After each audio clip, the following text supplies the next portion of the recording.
श्री वसंतराव नाईक शासकीय वैद्यकीय महाविद्यालय यवतमाळ येथे गुड क्लिनिकल प्रॅक्टिस कार्यशाळा यशस्वी झाली। वैद्यकीय संशोधनाचा दर्जा उंचावण्यासाठी तज्ज्ञांचं मार्गदर्शन, 68 वैद्यकीय व्यावसायिकांचा उत्स्फूर्त सहभाग। श्री वसंतराव नाईक शासकीय वैद्यकीय महाविद्यालय यवतमाळ येथील औषधशास्त्र विभागात या वतीनं 24 जुलै रोजी good clinical practical and latest regulatory updates या विषयावर कार्यशाळेचे यशस्वी आयोजन करण्यात आले। मानवी संशोधन अधिक सुलभ, शास्त्रीय आणि प्रभावी पद्धतीने करण्याच्या उद्देशाने आयोजित करण्यात आलेल्या या कार्यशाळेतील महाविद्यालयातील पदव्युत्तर विद्यार्थी, प्राध्यापक, वैद्यकीय व्यावसायिकांचा उत्स्फूर्त प्रतिसाद लाभला। एकूण 68 वैद्यकीय व्यावसायिकांना या कार्यशाळेत सहभाग घेतला। कार्यशाळेचे आयोजन अध्यक्षपद डॉक्टर पाशू शेख, उपअधिष्ठाता तथा प्राध्यापक, विभाग प्रमुख, औषधशास्त्र विभाग यांनी भूषवलं। यावेळी डॉक्टर नरेंद्र बाचेवार, डॉक्टर निलेश सिद्धवार तसेच विशेष निमंत्रित तज्ज्ञ डॉक्टर अविनाश तुरंकर आणि डॉक्टर कविता जयस्वाल यांनी गुड क्लिनिकल प्रॅक्टिकल तसेच अद्वैत नियामक बदलांवर सविस्तर मार्गदर्शन केले।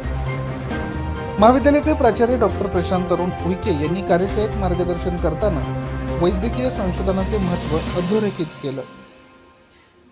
विशेषतः औषध निर्माण क्षेत्रातील संशोधनामध्ये भारताचा अधिक प्रभावी सहभाग वाढवण्याची गरज त्यांनी व्यक्त केली।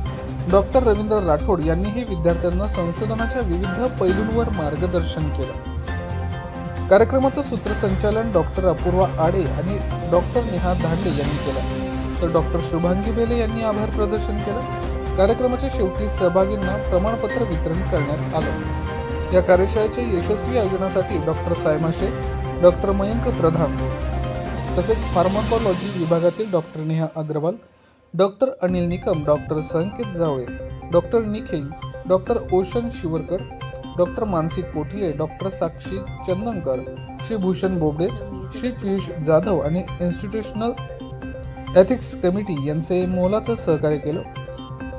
या कार्यशाळेमुळे महाविद्यालयातील संशोधनाचा दर्जा उंचावण्याचा तसेच प्राध्यापक व विद्यार्थ्यांच्या व्यावसायिक प्रगतीला चालना मिळणार असल्याचा विश्वास व्यक्त करण्यात आला आहे। VPL न्यूज महाराष्ट्रासाठी उपसंपादक संदीप सुरपाम, यवतमाळ।